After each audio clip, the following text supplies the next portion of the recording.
मुख्यमंत्री हेमंत सोरेन नई दिल्ली में राष्ट्रीय मंच पर झारखंड का डिजिटल रोड मैप पेश कर रहे हैं। झारखंड सरकार 8 और 9 जुलाई को नई दिल्ली के नेशनल ताज पैलेस में नेशनल स्टेक होल्डर्स कंसल्टेशन 2026 का आयोजन कर रही है। मौके पर सरकार artificial intelligence, AI, digital governance और आईटी आधारित विकास को लेकर अपनी योजनाओं की जानकारी देगी। उद्घाटन सत्र में शामिल होने के लिए मुख्यमंत्री हेमंत सोरेन एक दिन पहले ही दिल्ली रवाना हो चुके हैं।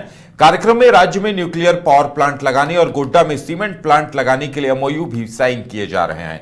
कार्यक्रम में देश विदेश की करीब 100 अग्रणी टेक्नोलॉजी और आईटी कंपनियों के प्रतिनिधि शामिल हो रहे हैं। तकनीकी विशेषज्ञ भी भाग ले रहे हैं। राज्य सरकार का उद्देश्य एआई को बेहतर सेवा पहुंचाने के माध्यम से प्रभावी बनाना है। कार्यक्रम में पहली बार राष्ट्रीय स्तर पर रांची आईटी पार्क को निवेश के लिए एक पॉइंट के रूप में प्रस्तुत किया जा रहा है।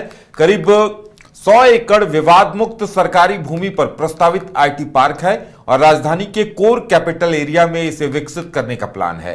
राज्य में निवेश के लिए लगभग 10 कंपनियों के साथ एमओयू किए जाने हैं। इसमें गोड्डा में अडानी पावर प्लांट और सीमेंट प्लांट लगाने का एमओयू भी शामिल है।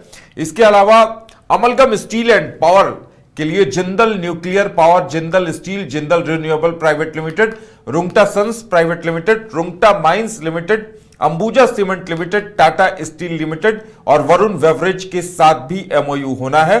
अब किनके साथ क्या क्या बातचीत तय होती है ये देखने वाली बात होगी, लेकिन सीएम हेमंत सोरेन के एक महत्वाकांक्षी कदम के तौर पर इस कंसल्टेशन मीट को देखा जा रहा है, जहां सीएम अपनी एआई पॉलिसी का ड्राफ्ट भी रखेंगे और कई कंपनियों से महत्वपूर्ण एमओयूज भी होने हैं।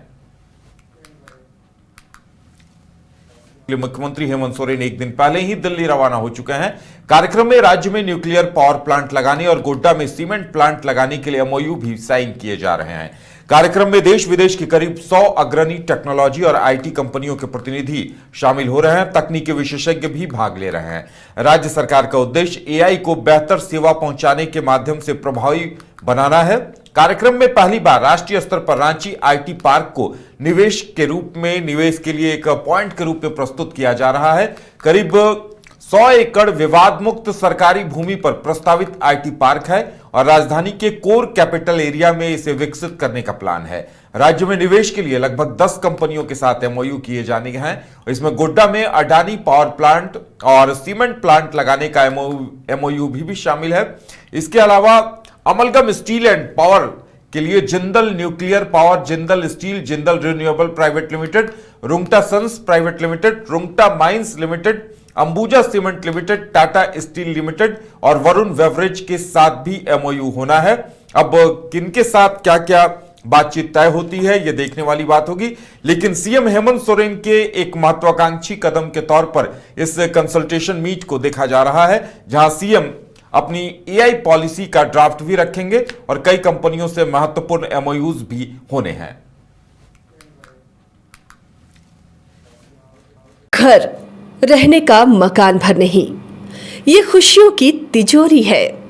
दरवाजे पर दस्तक देता पड़ोस, खिड़कियों से उमड़ आता आसमां, तारों में उलझी ऐसी ना जाने कितनी दास्तां।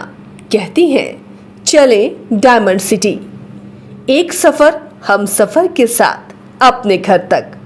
Diamond city, life long bonding, 500 से ज्यादा खुशहाल डायमंड परिवार। जल्दी करें, सिर्फ 200 फ्लैट बाकी। आज ही बुक करें अपना आशियाना।